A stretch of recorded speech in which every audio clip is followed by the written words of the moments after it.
Hi hello नमस्ते. Rutuja lifestyle आहे माझ्या YouTube चॅनलवर तुम्हा सर्वांचं स्वागत आहे. तर आज करायला घेतली होती चिगळीची भाजी. चिगळीची भाजी ना ही माझ्या आईने मला दिलेली होती आणि मला चिगळीची भाजी ना प्रचंड आवडते. आणि म्हणजे आता डब्यासाठी केली होती. मला आणि माझ्या मुलीलाच घरामध्ये चिगळीची भाजी आवडते. आणि हे जे तुम्हाला गालावरती माझ्या दिसत आहे ना ते असं स्पॉट आलेलं आहे आणि त्याच्यावरती मलम लावलेलं आहे. तर एका कार्यक्रमाला तर ते सगळं असं खराब खराब दिसत होतं चेहऱ्यावरती. तर आता त्याची शेंग आणलेली आहे आणि ती म्हणजे माझ्या आईनेच दिलेली आहे. तर आता ती काय करणार आहे मी एका कापडामध्ये गुंडळून ठेवणार आहे. आणि कापडामध्ये गुंडळून ठेवली म्हणजे वाळून जाणार नाही फ्रीजमध्ये ठेवली तर. कारण भरपूर आहे, एकदम संपणार नाही, 2-4 तरी भाज्या सहज होतील. तसं तर ना शेवग्याची शेंग सारखी खायची म्हटलं तर नको नको म्हणतात, पण शेवग्याची शेंग ही शरीराला खूप चांगली आहे, आपल्या डोळ्यासाठी सुद्धा खूप चांगली आहे. तर खाल्ली पाहिजे.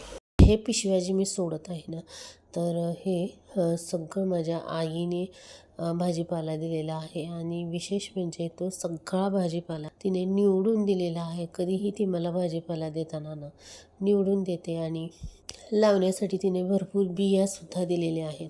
तर आता त्या बियासुद्धा मी लावणार आहे. आणि वांग्याची रोपंसुद्धा दिलेली आहेत. तर ती वांग्याची रोपं लावायची आहेत. आणि आत्ता तुम्हाला मी दाखवते की तिनं काय काय दिलेलं आहे. मेथीची भाजी दिलेली आहे आणि इथं दिलेल्या आहेत मुळ्याच्या शेंगा आणि हादग्याची फुलं हे सुद्धा दिलेले आहेत. आणि ह्याचीसुद्धा रोपं दिलेली आहेत. आणि ही दिलेली आहे चिकळीची भाजी, जी की करून आता एवढी शिल्लक राहिलेली आहे. तर आत्ता मी करणार आहे शेवग्याच्या शेंगाचा रस्सा. आणि आता ही चिकळीची भाजी होत आलेली आहे. मुलीला डब्यालासुद्धा मला द्यायची आहे. आणि नाचणीसुद्धा मी आता पाण्यातून काढून ठेवलेली आहे, कारण नाचणीचं मला करायचं आहे पीठ. आणि ती आता उन्हाला लावलेली आहे. आणि हो, तुम्हाला एक दाखवायचं राहिलं, लसूणसुद्धा दिलेला आहे. लसूण हा तिचा घरचा नाही आहे, तर तिनं मला देशी लसूण विकत घेऊन दिलेला आहे, साधारण 2 किलो. तर आई असल्यानंतर आपल्याला कुठल्याच गोष्टीची कमतरता नसते. आणि ज्यावेळेस लसूण कांदा घरातला संपतो ना, त्यावेळेस खरंच गृहिणीला खूप डोक्याला ताप होतो. पण आता लसूण संपला आहे म्हटल्यानंतर तिनं पटकन मला लसूण विकत घेऊन दिला. लसणाशिवाय कुठल्याच भाजीला चवही नसते. मी असा इथं भाजीपाला वगैरे लावलेला आहे का, म्हणजे आणखीन काही उगवून नाही आलं बरं का. ह्या साईडला जे दिसत आहे ना ते पूर्ण 3 रॉ अशा 3 ते 4 रॉ वांगी आहेत. ह्या साईडला वांगी आहेत. आणि ह्या ज्या पाईप आहेत ह्याच्यामध्ये ना मी लावलेली आहे भेंडी. आणि इथं ह्या साईडला लावलेली आहे गवार. आणि इकडून ही जी पूर्ण लाईन आहे तर इथं मेथी लावलेली आहे. आणि पूर्ण ती अशी लाईन चवळी लावलेली आहे. आणि अशा साड्या बांधलेल्या आहेत, कारण कोंबड्या आतमध्ये येत आहेत. आणि ऑलरेडीच इकडून ह्या साईडनं तर ठिबकची भिंत आहेच. आणि अशा मी साड्या लावलेल्या आहेत.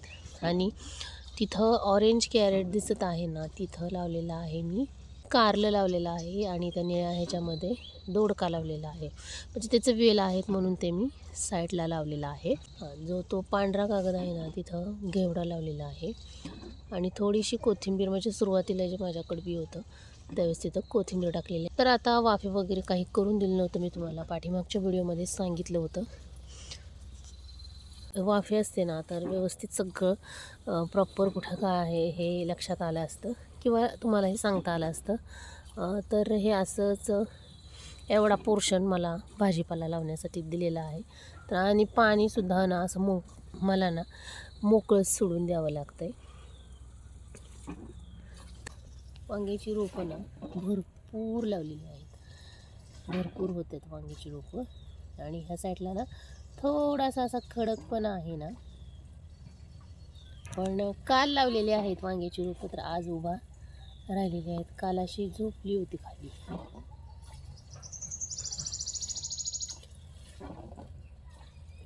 आणि आता हिथं वांग्याच्या साईडला जो जागा आहे ना, इथं मी कोथिंबीर लावलेली आहे. हा पूर्ण पट्टा कोथिंबीर लावलेली आहे. आता तुम्हाला दाखवते, इथं मेथी लावलेली होती तर मेथी आता थोडी थोडीशी उगवायला लागलेली आहे. लावलेल्यातलं आता फक्त एवढंच उगवलेलं आहे. आता आपण आतमध्ये जाऊन पाहूया बाकीचे दुसरे कुठले उगवलेले आहेत का.